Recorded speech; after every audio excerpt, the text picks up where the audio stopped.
Welcome back, everybody. So today we're going on to another adventure in our computer systems unit called number systems altogether. We're going to focus on the binary number system and how it relates to our normal number system, but we are going to touch on a few other ideas within that realm of number systems as we move forward. So first thing I want to do is I want to start you off by discussing, well, how do we view numbers right now? So looking at this, I'm going to write a number on here. So let's say 394. That's probably a bit big. Just give me a second. Let's erase that a little bit. So let's write the number 394. Now when we see that number, well, that's what we think of, 394. But where does that number actually come from? We see three digits there, 394. Why is this 394? That doesn't make any sense, does it? Well, let's think about how you were taught about it in, let's say, grade 1 or 2.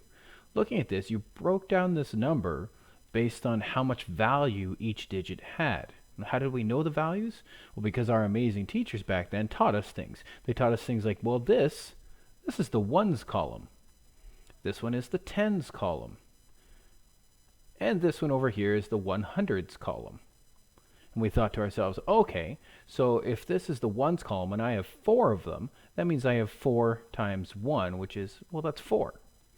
And if this is the tens column, that means I have 9 of those tens. So I have 9 times 10, which is 90. And then finally down here, well, this is the 100s column. So I have 3 of those. So 3 times 100, well, that is equal to 300. So when you add all those things up together, you end up with 394. Now, of course, that makes sense. We see that. That's the way we recognize it. Now, what if I told you that this ones, tens, and hundreds column, that was just a little bit of a generalization, not a generalization, but a simplification that your teacher did for you, just to keep things a little bit more straightforward. In reality, it's not ones, tens, and 100s. That may be the value, but what they really are is, let's write it a little bit bigger over here, 394. This isn't the ones column. This is the 10 to the power of 0 column. This is the 10 to the power of 1 column. And this is the 10 to the power of 2 column. Well, anything to the power of 0 is 1. 110 is exactly 10. And then 10 squared, 10 times 10, well, that's 100. So that's where those numbers actually come from. And as you add more digits, more significant digits, it's going to get, the column and column's value is going to get bigger and bigger. Now, we call each one of these digits a placeholder digit because it's a placeholder for that column. That's very important going forward and how we're going to use this stuff. So let's do a simpler number, okay? Just to try it one more time. We can see some similarities here. So I'm going to do this number. Let's say I write 110. Well, that's 110, right? We all know that. So if we think about this exact same way, we're going to number our columns a little bit differently, and we're going to number our columns according to the exponent. So this was 10 to the power of 0. This was 10 to the power of 1, and this is 10 to the power of 2. So we look at this and say, okay, well, that's 0. I have 0 of these. So it's 0 times 10 to the power of 0. Well, it doesn't really matter because 0 times anything is going to give us 0. Down here we have 1 times 10 to the power of 1. So 1 times 10, well, that's just going to give us 10. And then down here we have 1 times 10 to the power of 2. Well, that's going to give us 100. And we add those things up, we end up with 110. Now, because we're working with various number systems today, the true format to actually write these numbers when you're discussing more than what we normally talk about is we format it like this. We surround it in brackets, and we specify what's called the base. Now, we're talking about our normal number system. Now, if you don't know what that number system is called, it's called the decimal number system. With this root word des here, and I believe it's Latin, might be Greek, but I'm pretty sure it's Latin, which basically means 10. It means because there's 10 digits. There's 10 possible digits we have to work with. The digits 0 through 9. 10 digits. 0, 1, 2, 3, 4, 5, 6, 7, 8, 9. So this is our decimal number system. Another name we call this is our base 10 number system because we have 10 possible digits. Now that's great. But of course, we haven't just been talking about 10 possible digits in the base 10 number system, we've also been talking about this thing called binary. All right, now of course we all know what binary is nowadays, but let's take another adventure at it. So with the binary number system, we know that that number system is only made up of zeros and ones. Well, if this number system is made up of 0 through 9, and it's got 10 digits, and this one's got 0 and 1, well, this has a different base. This one, the other name we have for it, is the base 2 number system. Well, that's great. Why is this important? Why do we care? Well, we care because this is the way a computer thinks. A computer can only understand information in zeros and ones, remember? Now the context, again, as the context of the current state of the computer is what matters, what programs are currently running and whatnot. That's going to tell how the computer to deal with those zeros and ones. But for all intents and purposes, all it understands is these zeros and ones. It only understands the base 2 number system. Now, as humans, we don't regularly think of numbers in the base 2 number system. So we need kind of a way of going back and forth. You're like, well, I'm never going to do that. Well, I'm going to tell you that, you know what, sometimes it happens. My very first job coming out of university, I was a game developer, and one of the first things I did, I had to work with binary. We were working on very small devices with very limited memory, and we had to find little tricks and ways to saving memories. So what we did is we actually started manipulating binary numbers to represent other data. So, for example, you know that a bool value is really just going to be a true or false, right? You also know that a bool value or a byte value only takes up 8 bits of data. Well, there's ways that we can manipulate those individual bits and then actually look at their values. So what we could do is we could save space by saying, well, let's say our program is going to have 8 different Boolean variables somewhere in there for flags or whatever they're doing. And instead of having 8 separate Boolean variables, which each take up 8 bits, that's 64 bits, 8 times 8, that's 64 bits, we can actually achieve the exact same results with a single byte value. A single byte value. And then we look at each individual bit, and we say if it's a 0, we're going to consider that to be a false. If it's a 1, we're going to consider that to be a true. And we just reserve each one of those bits for a different, what would normally be a Boolean variable. That's one little trick. And that was actually one of the first things that I did when I came to university. Like, well, people don't still do that. Yeah, they do. Because there's still things that need to be done for efficiency. So depending on the software that you're working on, you may very well need to work with binary. So it is important to a degree. Now, will all of you? No, not necessarily. But it's still important to understand the foundations so we can understand how to improve upon them going forward, what we're actually going to do with them. So let's take another look at this. Let's say you were building, let's simplify this. I'm going to jump over to the PowerPoint for 1 second. So how does a computer understand? We know that it understands binary, but it doesn't understand what we understand, which is English, right? It doesn't understand our number system, doesn't understand any of that. So let's say you type in a W key, or let's say a C key on your computer. So over here, let's say I type in the C key. Now the computer doesn't understand this. It says, well, that's I don't know what that is. Please tell me what that is. So how do we relate the information that this is the character C to the computer? Because again, it only understands binary. Well, in order to do this, it uses something nice called a lookup table. And this lookup table looks like this. This is called the Ascii table. And now there's different versions of this that go up to 255 as opposed to just 127.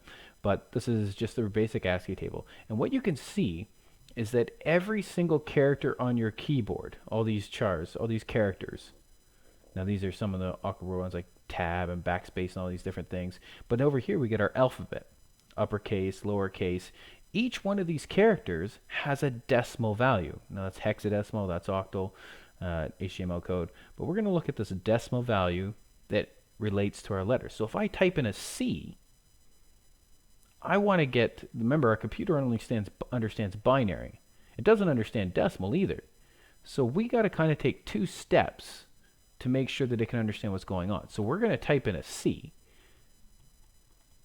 And then we have to convert that into its decimal form. So what we do is we look it up on that Ascii table, and that Ascii table says a C, capital C, is a 67. But then we need to take it 1 step further. So let me just erase it 1 second. So it's a 67 in base 10. But we need to take it one step further so the computer can understand it. We need to know, well, what is it in binary, in base 2? So we need to be able to convert to that. Now, when you need to go the opposite way, you may be starting with some binary number, whatever that number is. I don't know, I'm just going to make up something here. 1 0 1 1 0 1 0 3 1. And that's binary. Now, if we want to know what character that represents, what we have to do is we have to convert it back the opposite way. So that means that we're going to go from our binary number to our decimal number, to some decimal number in base 10, which is then going to go to some character. Who knows which character? It might actually be the question mark character. I don't know. But it doesn't really matter. So looking back at this Ascii table, it's just a back and forth process. So if you want to go to one way or the other way. Now, one of the things I will say is when we do this process, when you're trying to convert messages back and forth, because I might say something like, convert the word hello to binary. You'd be like, why are you going to make me do this? So you understand the process. Simple as that. So the first thing you're going to do is you're going to do it letter by letter. Let's actually make it a little bit more. Let's say hello world. That means for every single character, you got to go through this 3-step process. From your letter to your ASCII value to your binary value. So you got to look up on the table. Okay, well, what's capital H? Capital H, capital H, capital H. Capital H is a 72. 72. And then you got to convert that to the binary. Now, when you do that, what I'm always going to ask you to do, and this only happens when we're converting messages back and forth.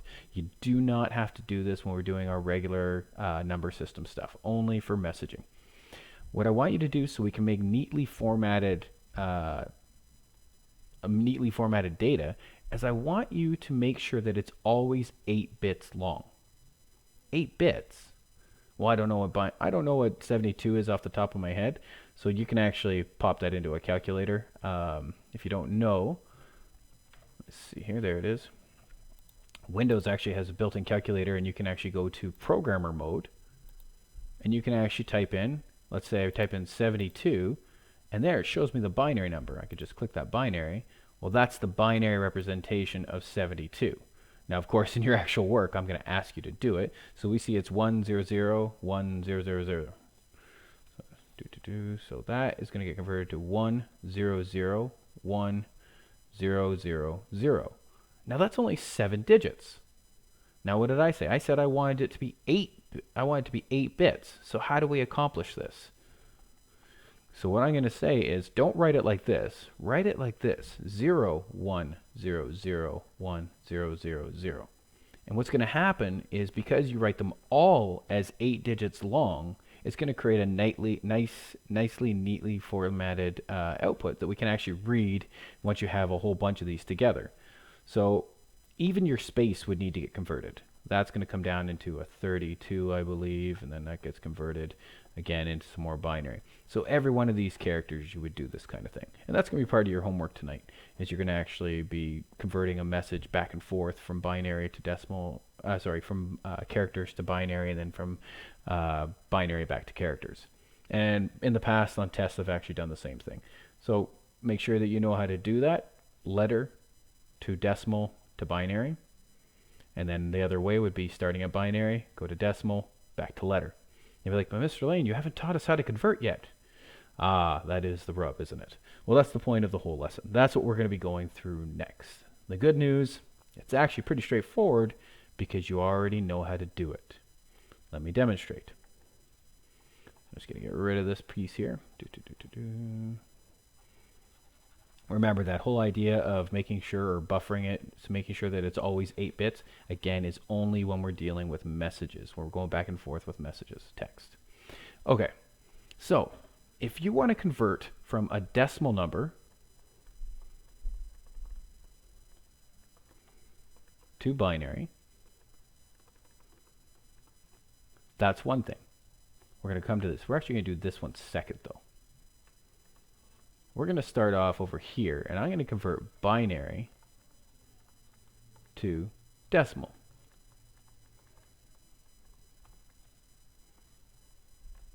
Okay, and we're going to write out the rules for it in a second. But basically, let's start with a simple binary number. I'm just going to make up a binary number here. So let's say 1 0, 1. Oh, let me give it a little space here. I'm going to say 1, 0, 1, 1. Let's see, 0, 0. You'll notice that that is not 8 bits, and that's perfectly fine. And our goal is to say, what in the world is this in base 10? All right, now those brackets and that base, the little subscript base, that is important, so make sure that you're always including that. So how do we do this? Well, we do it 100% exactly like you did it over here. Step number 1, number your columns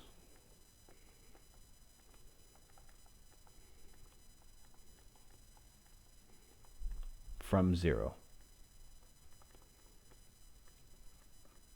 So that means the first column is going to be 0, and then 1, and then 2, 3, 4, and 5.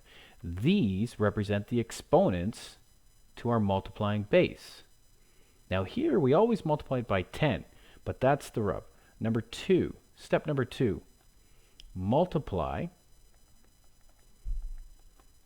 each placeholder, pardon my handwriting, by the base you are in. So right now we're in base 2. You are in. Now you might be like, well, why are you even writing that? Hold on one second. To the power of your column number.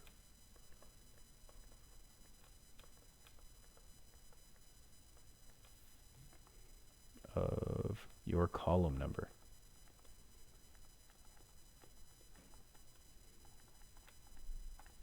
Why to the power of your column number? Because that's exactly what we did here. We multiplied by the base that we're in, multiplied by, to the power of our column number, right? Because that's what each column represents. It's a column for that value.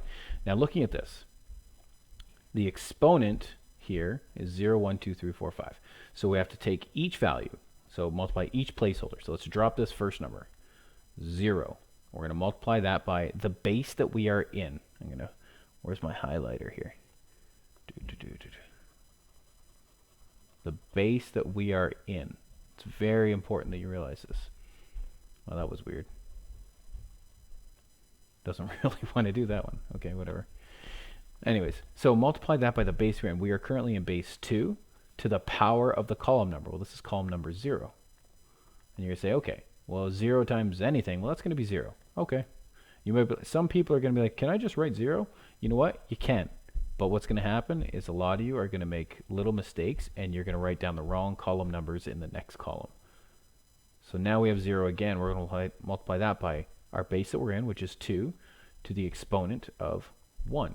Well, 2 to the power of 1 is 2, but it doesn't matter because we're still multiplying by 0. Go to the next one. This time we have a 1. We're going to multiply that by 2 to the power of 2. Well, 2 squared, that's 4. So 4 times 1 is 4. We go again. So we have 1 times 2 to the power of 3 this time.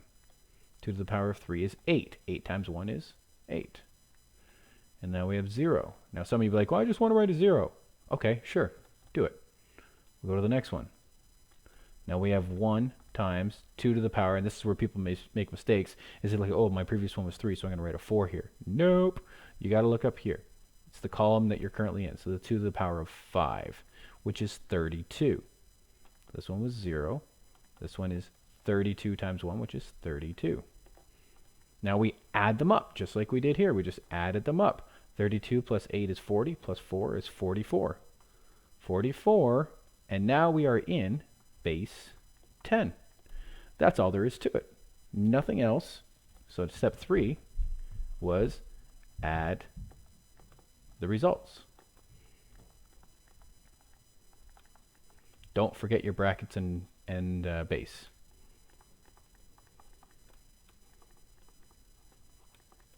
Brackets and base. Okay. Well, that's all there is to it. You could do it a million times.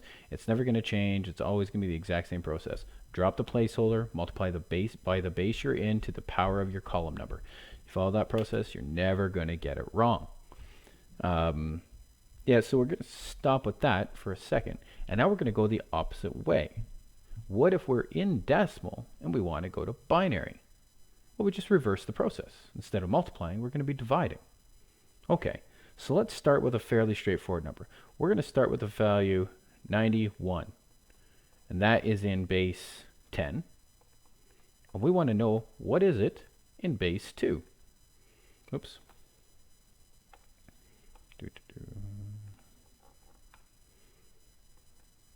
What is it in base 2? Okay, well, let's try it out. So the steps for doing decimal to binary conversion, they're basically the reverse order, but there's a little bit more complexity to it.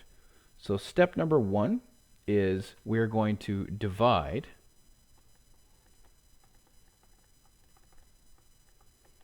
the number by, this one's different, the base we are going to.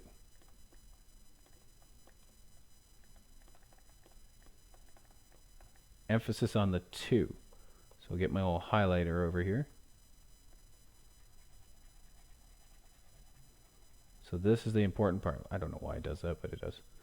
So divide the number by the base we are going to. Here we were going the base we are in, but this is the base we're going to. Here we're going to base 2. So we're always going to be dividing by that. So let's try that first step.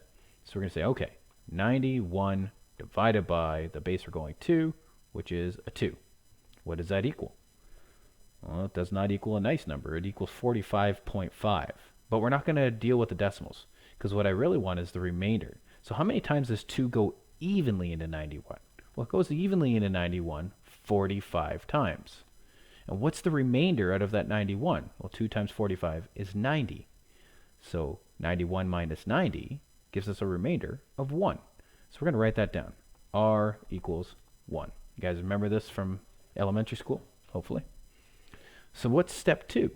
Step 2 is repeat the process. Repeat the process. Repeat the process. Okay. Using the quotient as your number. See if everybody remembers what a quotient is. See if I could spell quotient.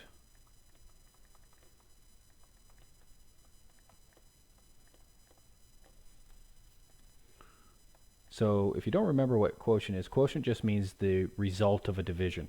In this case, that would be 45. That's our quotient. Okay? So that means we repeat the process. So now we're doing 45 divided by 2.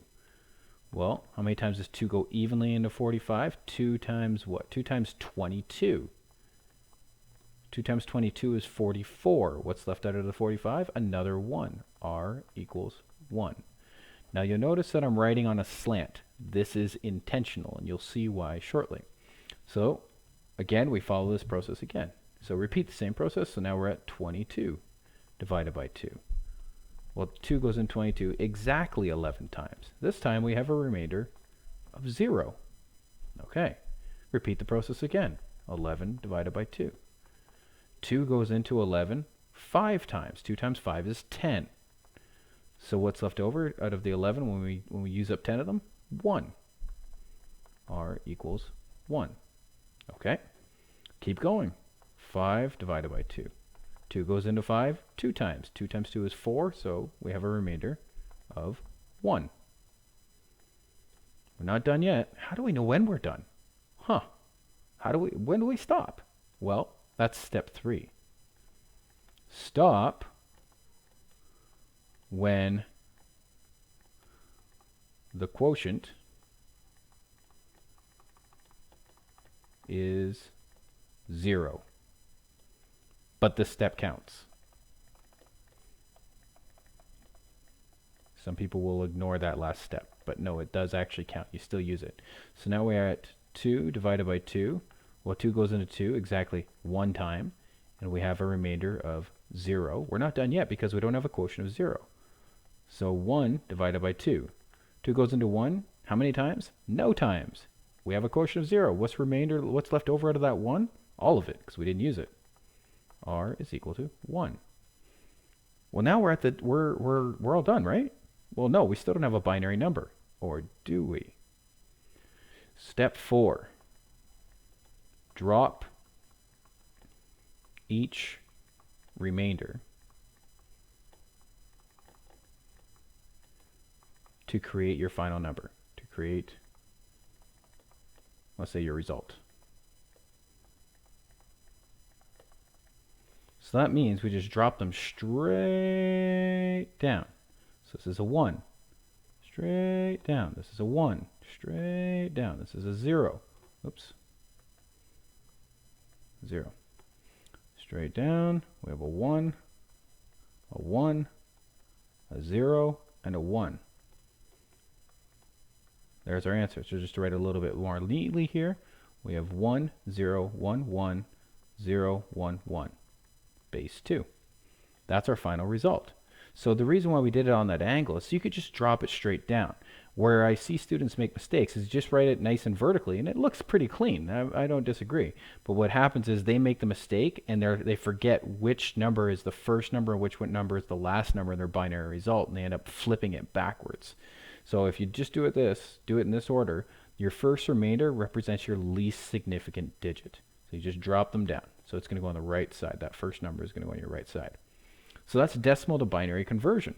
So follow these steps. Now, it's not just decimal to binary conversion, though. I was very careful to make sure to word things appropriately. Notice the highlighted parts. Divide the number by the base we are going to. Multiply each placeholder by the base you are in. I said nothing about base 2. I said nothing about binary. And that is because these step-by-step processes will work no matter what base you are in, no matter what base you're trying to get to. So if I had a number, let's say I had this. Let's say I have, I don't know, 412 base 5. And I want to go to go to decimal, which means I'm going to follow, oops, can't even write things. What am I doing here? Where'd I go? Wow. Rough day here. So let's try this one more time. Question mark. There we go. All right. I'm going to follow the exact same process. So first thing I do is I number my columns. 0, 1, 2. Now I drop down each placeholder. 2. Multiply it by the base I'm in. I'm in base 5. 5 to the power of the column number. 0. Well, 5 to the power of 0 is 1. 1 times 2, that's 2. Okay. Now we go down to the next one. 1 times 5 to the power of 1. So 5 to the power of 1 is 5. 5 times 1 is 5. Now with the last one, we have 4 times our base that we are in, which is 5, to the power of 2. 5 squared is 25. 25 times 4 is 100. So we add those up, we end up with 107 base 10. So this works no matter what base we're dealing with. And that's important because the next step that you're going to do is come up with your own number system. We need to be able to build our very own number system. And why? Because it happens all the time. It depends on what people are dealing with. So there's a ton of different number systems out there, things like hexadecimal, which is actually base 16, and was it octadecimal? No, I can't remember. Either way, base 8, all these different base number systems. It doesn't really matter what they're used for, but sometimes a scenario comes up where something new needs to be created, or they need to represent larger numbers in smaller spaces. So that's why they deal with this. So let's take a look at how we actually create this. I'm going to erase a bit of this. I'm going to erase most of it, actually. So let's get rid of this process. Actually, I'll try and do it down here in the corner so we don't lose too much, so you can see everything at once. So when you want to create your own number system, so create a number system.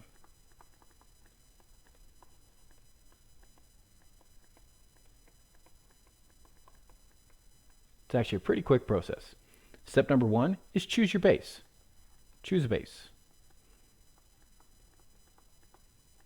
Choose a base.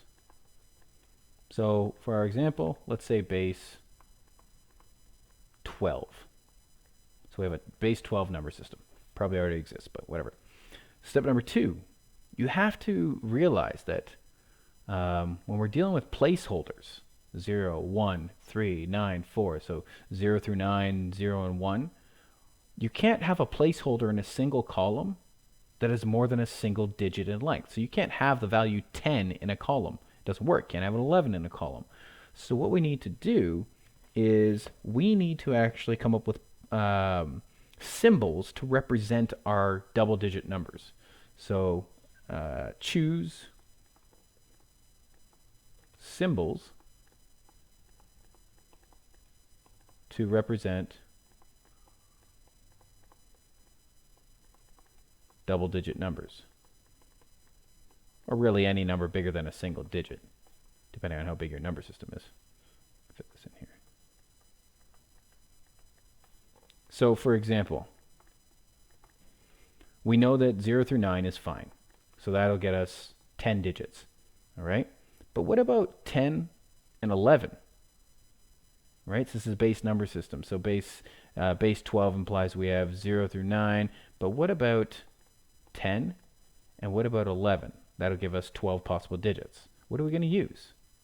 Well, a lot of number systems, what they'll do is they'll use capital letters. So instead of 10, they'll use just an A, and instead of 11, we'll see a B. The hexadecimal number system uses that, so they have 16 digits. So they have 0 through 9, and then A, B, C, D, E, I believe. F, is F in there? Maybe. I have to do my numbers here. So that'll be then 12, 13, 14, 15. So C, D, E, 12, 13, 14. Yeah, F. Okay. Anyways, moving on. So your last step is you got to test it. You got to make sure. So test your number system. How do we do that? So very simple process. So just convert a base 10 number to your base.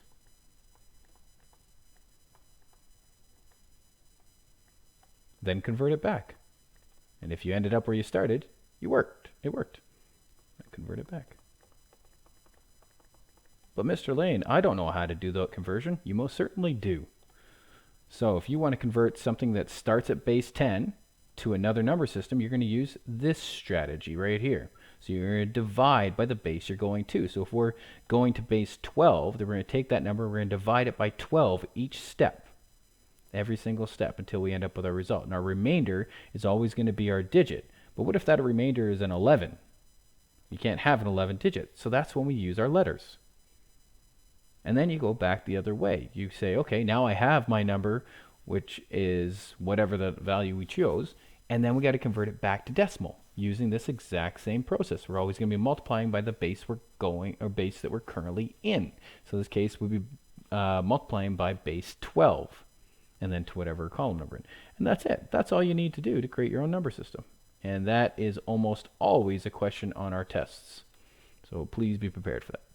Okay, that about sums it up. That is converting number systems and back and forth and how they're represented.